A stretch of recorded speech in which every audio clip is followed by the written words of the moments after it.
ನಮಸ್ಕಾರ. ಜಾತಕ ಫಲ ಕಾರ್ಯಕ್ರಮಕ್ಕೆ ಸ್ವಾಗತ. ನಾನು ಅಮೃತ ಗೌಡ.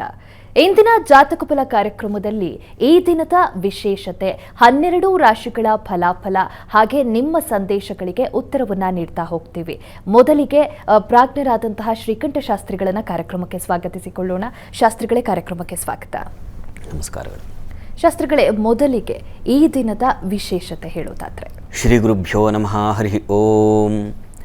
ಮೂರ್ತಿತ್ವೇ ಪರಿಕಲ್ಪಿತ ಶಶಿಭೃತೋ ವರ್ತ್ಮಾ ಪುನರ್ಜನ್ಮನಾಂ ಆತ್ಮೇತ್ಯಾತ್ಮವಿದಾಂ ಕೃತುಶ್ಚ ಯಜತಾಂ ಭರ್ತ ಅಮರಜ್ಯೋತಿಷಾಂ ಲೋಕಾನಾಂ ಪ್ರಳಯೋದ್ಭವ ಸ್ಥಿತಿ ವಿಭುಶ್ಚಾನೇಕಧಾ ಯಶರತೌ ವಾಚನ್ನ ಸದ್ದಾತ್ವನೇಕ ಕಿರಣ ತ್ರೈಲೋಕ್ಯ ದೀಪೋ ರವಿಹಿ. ವೀಕ್ಷಕರೆಲ್ಲರಿಗೂ ಶುಭೋದಯ, ಶುಭ ಬೆಳಗು. ಈ ದಿನದ ಸಂದೇಶಗಳನ್ನು ಪರಿಶೀಲಿಸುವ ಪೂರ್ವದಲ್ಲಿ ಹೊತ್ತಿನ ಪಂಚಾಂಗವನ್ನು ಗಮನಿಸಿಕೊಳ್ಳೋಣ. ಶ್ರೀ ಶೋಭಕೃ ನಾಮ ಸಂವತ್ಸರ, ಉತ್ತರಾಯಣ, ಶಿಶಿರ ಋತು, ಫಾಲ್ಗುಣ ಮಾಸ, ಶುಕ್ಲಪಕ್ಷವಾಗಿದೆ. ಈ ದಿವಸ ಸೋಮವಾರವಾಗಿರತಕ್ಕಂಥದ್ದು. ಪ್ರತಿಪತ್ತಿಥಿ, ಉತ್ತರಾಭಾದ್ರ ನಕ್ಷತ್ರ. ಈ ದಿವಸ ಫಾಲ್ಗುಣ ಮಾಸ ಪ್ರಾರಂಭವಾಗಿದೆ. ಫಾಲ್ಗುಣ ಮಾಸ ಒಂದು ವಿಶೇಷ ಮಾಸ. ಎಲ್ಲ ಮಾಸಗಳು ಒಂದೊಂದು ಬಗೆಯ ಸಮೃದ್ಧಿಯನ್ನು, ಸೌಖ್ಯತೆಯನ್ನು, ಒಂದು ಸಂತೋಷವನ್ನು ನಮ್ಮ ಪಾಲಿಗೆ ಪ್ರದ ಮಾಡುತ್ತವೆ.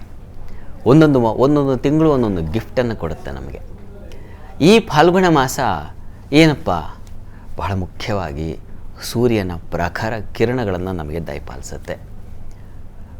ಸೂರ್ಯನಿಂದಲೇ ನಮಗೆ ಆರೋಗ್ಯ. ಹೀಗಾಗಿ ಮುಖ್ಯವಾಗಿ ಆರೋಗ್ಯವನ್ನು ದಯಪಾಲಿಸುತ್ತೆ.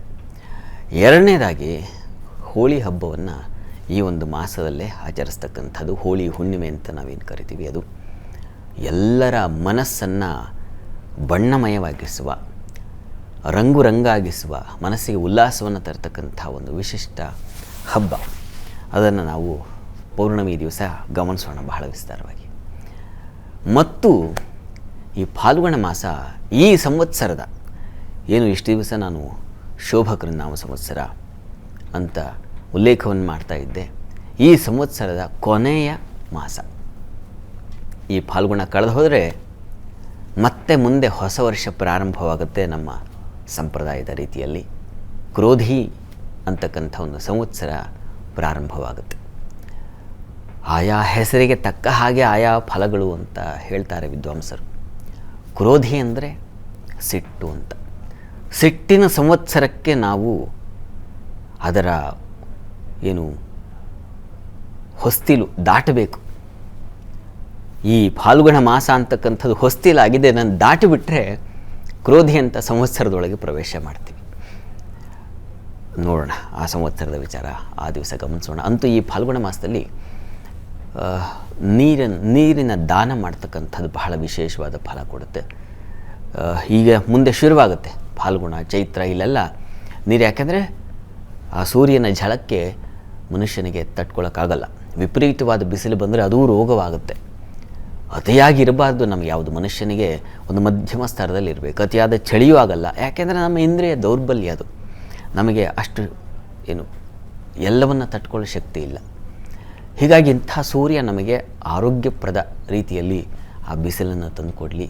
ಈಗಾಗಲೇ ಒಂದು ರೀತಿಯ ಬರದ ಪರಿಸ್ಥಿತಿ ನಿರ್ಮಾಣ ಆಗಿದೆ. ನೀರಿಗೆ ಅಭಾವ ಆಗಿದೆ. ಕಡಿಮೆ ನೀರನ್ನು ಖರ್ಚು ಮಾಡಬೇಕು. ಇದು ಮನದಲ್ಲಿ ಇಟ್ಕೊಳ್ಬೇಕು. ಅದನ್ನಿಟ್ಟುಕೊಂಡು ಈ ಸೂರ್ಯನ ಪ್ರಾರ್ಥನೆಯನ್ನು ಮಾಡೋಣ. ಅವನ ಝಳದಿಂದಲೇ ಮಳೆ ಮೋಡಗಳ ಆಕರ್ಷಣೆ ಆಗಬೇಕಲ್ಲ. ಹೀಗಾಗಿ ಸೂರ್ಯನನ್ನು ಪ್ರಾರ್ಥನೆ ಮಾಡಿಕೊಳ್ಬೇಕು. ಈ ಮಾಸವೂ ಕೂಡ ಸೂರ್ಯ ಪ್ರಾರ್ಥನೆಗೆ ಬಹಳ ವಿಶಿಷ್ಟವಾಗಿರ್ತಕ್ಕಂಥದ್ದು. ಹೀಗಾಗಿ ಸೂರ್ಯ ಪ್ರಾರ್ಥನೆ ಮಾಡಿಕೊಳ್ಳಿ. ಈ ದಿವಸ ಸೋಮವಾರ ಈಶ್ವರನ, ಸೂರ್ಯನಿಗೂ ದೇವತೆಯಾಗಿರ್ತಕ್ಕಂತಹ ಆ ಪರಮೇಶ್ವರನ ಪ್ರಾರ್ಥನೆಯನ್ನು ತಪ್ಪದೆ ಮಾಡಿ. ಇದು ಈ ಹೊತ್ತಿನ ವಿಶೇಷತೆ.